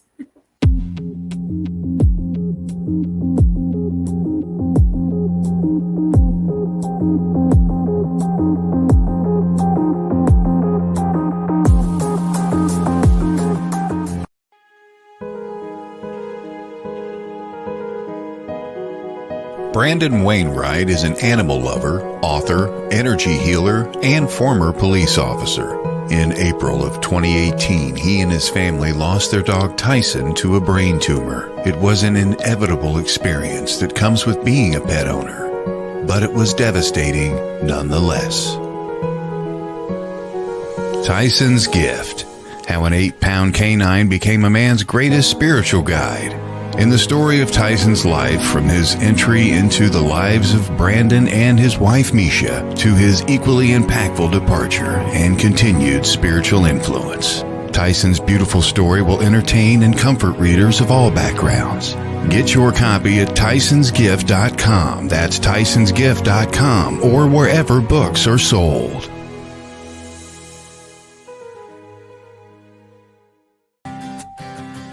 From its beginnings, Used was created to unleash the excellence of nature's healing powers and bring them to people everywhere. With almost 90 years in the market, they are considered a worldwide pioneer in complete herbal wellness therapy. All Swiss Used products are natural, essential oil-based, pleasant, and harmonious. They are extracted from plants and herbs with the latest technology to ensure the best results. Swiss Used Live Healthy with consultant Stephanie will guide you in the right direction to find the perfect essential products just for you. For example, have an upset tummy? Try our soothing chamomile that has not only been used by many, but trusted for years. Keep in mind, you just can't get these amazing oils at your local shopping center. They're just too special. For that, you need a connection. And that connection is Stephanie. Want some? Then head on over to Facebook and search Swiss Used Live Healthy. That's Swiss Used Live Healthy, and contact Stephanie today.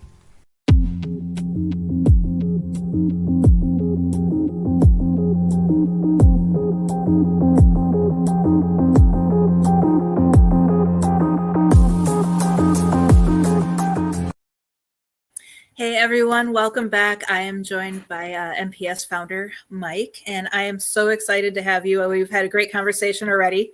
Thank you again for being on the show. This is amazing. Oh, my And pleasure. one question, and I wanted to ask is, I know it's a big topic in the field, is research. When you have an investigation, a lot of people say, no, don't research the property until you do the investigation, research afterwards, because you want to go in blind so you're not influenced. But then other people want to know. I'm a firm believer of knowing the history, because that helps guide you as to what type of questions to ask. I'm not a psychic, so I get keeping your psychic shielded. But what are your thoughts? Which side of that fence do you fall on for research? Right. I think for me, when I go to a location, whether it's residential or historical, I like to know the history, that the things that took place, what happened in the location. Because for me, well, one of the things that we practice in my team is for those who are really gifted, who don't require the need to know what happened, because they just they do their best to better develop their abilities, is to use them towards trying to get answered or figure things out in the location. So what we do is, for those who say, I don't need the information, what we do is they won't be a part of the walkthrough and find out what took place. And then once we get that information, even then I'll tell the clients, okay, if there's any names involved, if there's any, specific individuals, don't mention them to me either, because, as much as I would love to, connect with those individuals, but I don't want my sole focus the moment I come in to be on just looking for those specific individuals. And so for Right. me, it's like, as much as I want to have information, not that I'll limit myself completely, but I gather what I feel I need to know. And then, then when we do the actual, we'll allow our individuals who are just have really amazing abilities go in, and of course they have no information. And then I want to see what they pick up on. And as they're picking up on things, I would just validate yes or no, or, and then we try to see how we connect the dots, because I want to add that extra layer of validity, where, they had no information. They went in there, not to say they're going to pick up on every single thing, but the closest they can get to it. And then I'm like, okay, I validate for them. Okay, yes or no. But me personally, I like some information, just not all, because even myself, even though I rely on my devices and of course myself to get the answer, or, get information, I don't want to know everything, because when I discover something and I bring it to the client, I have the thing about me is I tell my clients, I want you to write everything down. I'm all about documentation. So even them, I'm like, listen, whatever you tell me, I want it to be documented, because I don't want to come to you with a name and then you're like, it just out of the blue, you're like, oh yeah, that could be this person.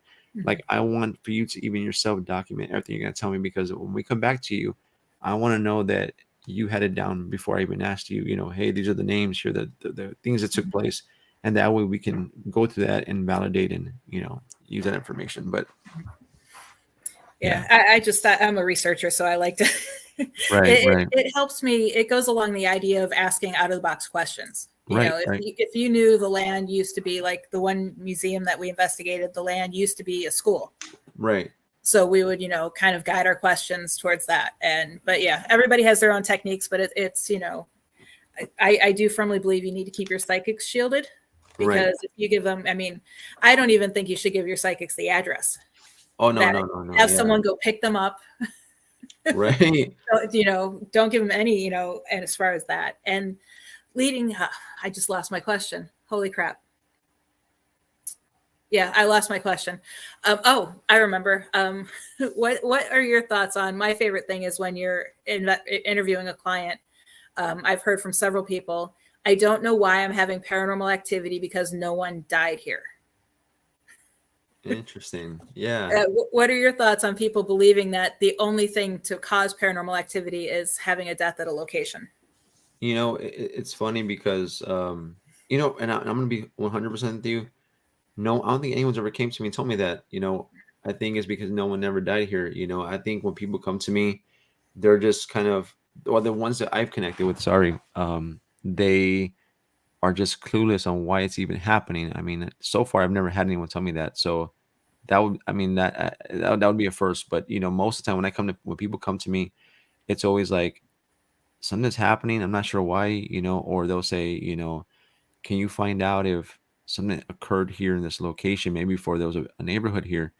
But being honest with you, no one's ever told me, what you just said right now. So that's I mean, I'm sure It, it happens. Yeah. it might have been a Vegas thing because we heard that a lot out there. Especially, we were hosting an event at the museum I volunteered at, and we hosted several, and we did them as fundraisers for this museum. Right.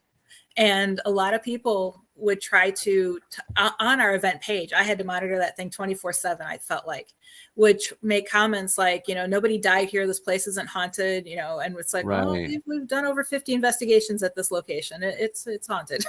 Right. No, for sure. And then also too, people don't realize that, someone doesn't have to die there. I mean, it could be Mhm. just so many things. Someone brought an item into the home.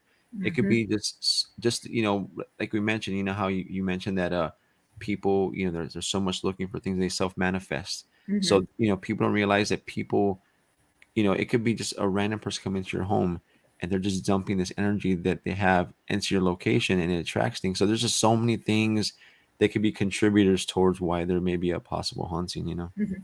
Yeah. So one case we had, and this is where I truly believe that she was self-manifesting it, was we had her on video. She was standing next to me, and my husband had the video recorder.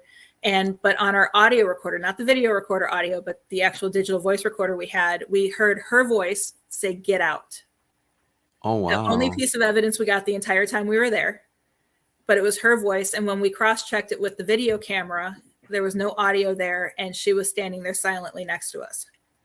Wow. And, So, and, and that's interesting you say that, because one of my good friends, George, he was at an investigation, and because we always share our evidence with each other.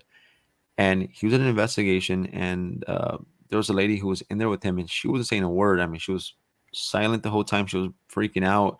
mhm, And he got it recorded that said, "I want to see you naked." And it was that woman's voice. And the thing is, she didn't talk the entire time because she was scared. mhm, But right. her voice was documented, and I was like, that's interesting. That's Yeah. Yeah. So, I mean, and that kind of wanted me to start doing research on how we influence EVPs. So, are the right. EVPs we're picking up? That's why the Estes method is amazing, because are the EVPs we're picking up, like, say you asked a question and Mhm. your investigator next to you had thought of an answer. What's to say that their thoughts aren't imprinting on the Right. voice recorders and answering for you? Right. That's also true. Yeah. Yeah. That's a good one. Yeah, for sure. Yeah. This field is really, really. Yeah, and that's why I say, man, it's like it takes you to stop and think about these things, because if you just go with this cookie cutter approach respectfully, it's like, okay. But it's like you have to think outside the box. Like, one of the things that we tried, right? And I don't know if you've tried this yet. I'm sure if I thought it, a lot of people probably thought about it. But one of the things that we tried doing was, I was like, I've heard people say, and again, I'm not saying it's a fact, but people say that when they've experienced a spirit or a ghost, that when this thing attempts to talk to them, it's never like how I'm talking to you. I'm verbalizing through my mouth, like, "Hey, how are you, Heather?" That usually when they're being talked to or communicated with, it's always like a telepathic kind of thing, like through their mind. Mhm. And so I say, what if we one day go to an investigation and attempt the EVP session where none of us are talking? We just project it through our mind out loud through our mind, Mhm. and see if someone responds. Let's just try it. And we did. We sat there for maybe like 5 minutes, didn't say a word, and we would ask a question to our mind, and then we would point to the next person to go next, and we got a freaking response. And that was like, holy, those little things to me are what I love doing, and it was really cool. Yeah, I would have to write my questions down because analyzing the evidence, I would forget. Right. You're It's like, what question was I on? right, right. Yeah, that's actually, I'm going to have to try that one. That one's very interesting because that goes along with and the other thing I would be curious is if your thoughts imprinted on the voice recorder. So, I mean, can you hear your Yeah, there you question you're go. asking? That's true. You're just talking to yourself the whole time. Maybe I do need to leave an EVP recorder running around the house. Right. It's insane. But no, I feel like, we need to start doing things that kind of get away from these cookie cutter approaches, and again, I'm not saying they're the wrong thing to how to approach an investigation, but I feel like you got to start asking questions that, because one thing I noticed is, like, in the field, they're like, you don't do this. You're not supposed to try this. You're not supposed to do Mhm. this. But it's like, what if you do these things, and not that everything's going to work, but what if you get outside of that comfort zone that it'll maybe lead to, like I said, that breakthrough or that Mhm. new, like a new discovery, you know. So Yep. you have to be able to move away from that and not be worried about what people are going to say to you. Like, you shouldn't be doing that because this person said so. Like, who cares, man? Like, let me just do it. And if it Mhm. works, it does. And if it doesn't, then you just keep going until you Yep. figure it out. Yeah. Yeah. One interesting way also to remove the human aspect out of the investigation is to have two digital voice recorders. Hmm. And before the investigation, actually sit down and record all of your questions. Interesting. And leave like a 5-10 second break in between each question and set one down to record and then set that one down to play and then just leave the room. And And how do you feel about, and maybe, I mean, I don't know if you do this yourself, but when they would say you lost a loved one and a friend, family, who doesn't matter, but a loved one, um, have you ever been one to just be like, let me try seeing if they're still around, or do you just kind of like let it go? I mean, what is your thoughts on that? I usually just let it go. I don't know. It's with my experiences. I would hate to bother my loved ones, Mhm. or, it's like these people who the minute someone dies, the next day they're doing a session to try to reach out to them. And Right, it's like, I get it because people want answers. But for me, I've always just let it go. But then it's brought up more questions for me right. because the only spirits that I've seen was my grandfather, of course. My uncle came to me as well. I've never seen my grandmother. I don't know why. I was real close to her as well. Hmm. My aunt that I was real close to, any of them. It's only been the males in the family that have Right, come to me, which I don't understand. right. So it's like, why, so that brings up my question. It's like, where did the rest of my family go? Or are they just, being, raised in the 20s? Are they just shy type of thing? Letting the men do the work. Who knows what, is going on. And then, I mean, even friends of mine, when Peter died last year, or a year and a month ago or whatever, he came to me the day after because I was having a hard time with his death. Hmm. And it was, so he came to me and I just, it's weird. They seem to come, it is what and I Right. don't actively pursue family, but if they come to me, I'm always willing to talk and chat. Yeah, the reason why I ask is because I don't ever try communicating like that because, and not that I don't want to. I mean, if my family came to me in a dream, which they have, my best friend who passed away, but I don't sit here. I'm like, okay, I'm gonna have a session and just open it up to whoever wants to come through, because you never know what's gonna come through. But one time, one of my best friends, he passed away. He drowned, and I mean, I was just like anybody. You're devastated beyond, right? You're like, man, like, and you question it, and you're not, even though you're not supposed to question it, they say you don't question why God does things, but you got to kind of go with it. Mhm. But I remember he passed, and I was at an investigation. There's a place here in a little town nearby San Antonio called Helotes, and it's like out in the woods, like really beautiful location. And there's a place there called the Gray Moss Inn, and Mhm. it's a beautiful, beautiful restaurant. I mean, oh my God, it was a beautiful place. But I'm there, and one of the claims was that in the women's restroom, that supposedly women would hear things or see things, and it would scare them. So I'm in this big old guy, and I'm in this small little restroom, and the door, it's not like a regular door that you can just close and it locks it. It's just like a spring loaded door, but it's like a little latch, like a little hook Mhm. that keeps it shut. And I close it, I lock it, and I sit down, and all I had thing was like a camcorder to my right facing my direction, and a recorder. And I'm sitting there in the complete darkness, and like, say this is the chair I'm in. Directly in front of me is the small little doorway that goes into the actual stall where you sit down. It's very small, tight quarters, and I'm sitting there, and I'm just in my thoughts. My friend had just passed away, and I'm in this state of mourning, and I'm just missing him, and I'm like really sad. And before he passed, like, there was a moment where we kind of stopped talking for a little bit, and we kind of connected. And I said, "Hey, man, I'm doing paranormal investigating. Oh, so like angels and demons and like, whatever." And so he knew of it. So Mhm. I said, "You know what? I wonder if I just out loud say, 'Hey, are you here?'" Maybe he's still with me. I don't know.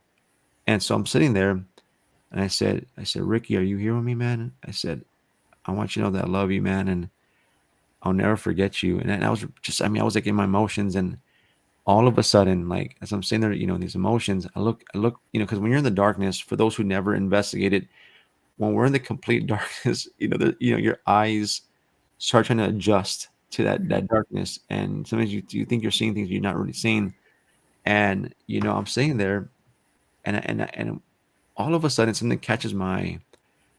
And mind you, I mean, this restroom is so tight and small, and the doorway there that has where the toilet seats are, the toilets at. If I'm here and let's say you had there in front of me, you're sitting sideways, and so I'm looking at you from your side. That's how it be.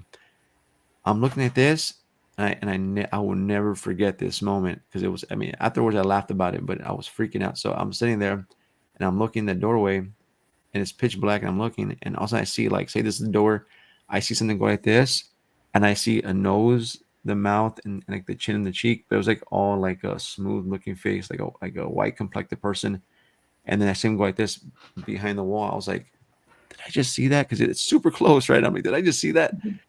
And then all of a sudden, I hear movement in there, and then I see go like this again, and I see the nose, the cheek, and the chin right here, like this part of the face, and then it goes like that. And I'm like, holy crap! Like, what is this thing? I thought I'm by myself.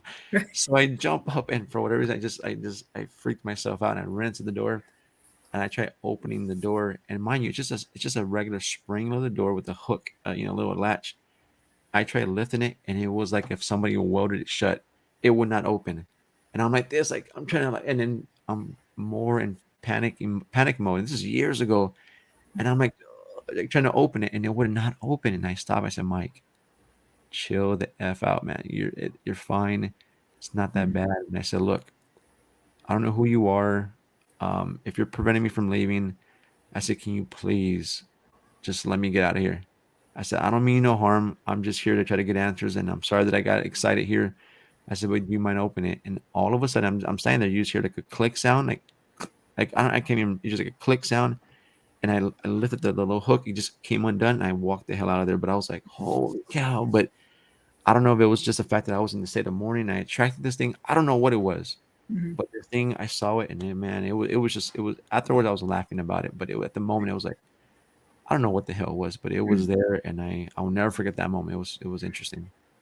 Yeah, it's always, and that's why when people say, hey, can you come try, reach to my loved ones, it's like, you might want to wait a little bit, because when we're sad and depressed over that, that's when we can open ourselves up Oh yeah. to anything coming in. And getting back to the bathroom real quick, we have about 10 minutes. Getting back to the bathroom real quick, why are bathrooms always haunted? Maybe it's what we leave behind in there. Residual energy. Right. It's like, I mean, in the last book I wrote, I even wrote in there, because it was like the third time I had written, the bathroom of this location is one of the most haunted locations in there. I'm like, and then I put, why are bathrooms always haunted? Right. And it's always the ladies' room half the time. Right, it is, man. It's like, it's insane. I mean, it's even my son. One of his most memorable experiences was when he was using the bathroom at a location, and all of a sudden, and I have the digital voice recorder on, so we have this all on audio, and it's hysterical. He cracks the door open. He's like, "Mom," I'm like, "What?" He's like, "Someone's banging on the bathroom door in here." And I'm like, "Yeah, that bathroom's haunted." And he's like, "Oh," and I'm like, I go, go back and finish. He's like, and he comes running down the hallway, zipping his pants up, putting his belt back on. He's like, nope. Thing. He's like, not gonna do it. So real quick before we go, let everybody know where they can find you. All right, so if you want to find myself, you can go to search on Facebook, type in Midnight Paranormal Society. Don't get us confused with there's another MPS, and I think Chicago. We're in Texas, so look for the Texas version. Also, we also have our podcast network called Whispers from the Unknown Network. You can type it in Facebook as well. And if you need to reach me directly for questions or concerns, or if you are local in Texas and you want to, looking people to connect with, you can email me to paranormalmps@gmail.com. Okay. And do you have any upcoming projects or anything exciting coming up soon? Oh man, yes, actually, I was saying July. What the heck? January the 21st. Our MPS family, like I said, the teams that we work with, we're going to be getting together and going out to it's called Lockhart, Texas, to I think it's called the Caldwell Museum. It's like a jail museum, and we're going to be coming together to investigate. It's gonna be a really cool time. I've never been there before, so it's gonna be a nice new place to discover. And then I know we're supposed to be planning on going up to Austin, Texas, because I have a really good friend, Damien. He has his own haunted museum there, and we're supposed to be collaborating and doing a live investigation with him there. So that's coming up soon. Cool. And the other question, since we still have a few minutes, is what advice would you give to a new paranormal investigator? Well, like I mentioned before, education is key. I think if, in any field you're going to approach, but of course, we're talking about the paranormal, we all have to learn on our own. You can learn from others, but at the end of the day, we're walking our own journey. But I think, before you start jumping into residential cases, specifically because of what comes with it, my advice would be is to link up with any teams who are willing to work with you. There's nothing wrong with, learning from others, because at the end of the day, it's like we're doing a disservice to ourselves and to others when we're becoming closed-minded. So, linking up with other teams, and not just the teams, go to libraries, go, the power of the internet, look at other stories of people who experience things, other teams. Even if you don't work with them, there's people who document everything and put, blogs and posts and stuff. So you can always read this information. So to me, education is key. Once we lost Mike. Hopefully Hello? He comes back. While we're waiting for his connection to come back on, I do want to thank everyone for watching. You can find me at WLTK-DB Radio. Oh, there you are, Mike. We lost you. Sorry about that. Yeah, you were talking about blogs at the time we lost you. No worries. I was just saying real quick, just education is key. Learn from others, and then whatever you learn, of course, you get that information and put your own twist to it. You know what I mean? Because, but anyways, just link up, learn, and then apply it to whatever you're doing. Exactly. And like we had talked about earlier, always be humble. Oh yeah. So getting back to where you can find the radio show, you can find it in WLTK-DB Radio. If you've come in late, because I see Jeff posted, dang, I'm late. You can find the replay on YouTube, and I also have a podcast channel, which is on our page as well. If you go to Exploring the Paranormal Show on Facebook, you'll find all the links and everything you need there as well. Or you can go to explorationparanormal.com. I have a page there dedicated just to the radio show, as well as my blog is there. And we're in the process of uploading information about what we have planned next year. You can find that there as well. And one quick tip that I always end the show with is we had talked earlier about the book from Scott Cunningham. I wanted to share a quick little exorcism recipe. So if you go on an investigation and you need to expel whatever inner demons followed you home, make sure all you need to do is draw a warm bath and add basil, rosemary, yarrow, cumin, and rue. Make sure to splash it all over your body and remain in the tub while you allow all the water to drain out. But of course, like I said, make sure that you know what these different herbs are before you use them to ensure you're not allergic to them or have any side effects. And then once that water does drain out, that should take any negative energy with you. You can also put the same herbs into a jar, keep it in your home, carry it with you in your pocket. Or like Mike had mentioned earlier, say your prayers before you come home, say your prayers before your investigations. Oh, yeah. And there are so many different ways that you guys can keep yourselves safe on an investigation. And again, thank you everybody for watching us. I hope you had a great time. Thank you, Mike, for joining. I look forward to having you on the show again in the future. Awesome. So thank you. You guys all have a great day. The truth is here and now on WLTK-DB Talk Radio at WLTK-DB.com.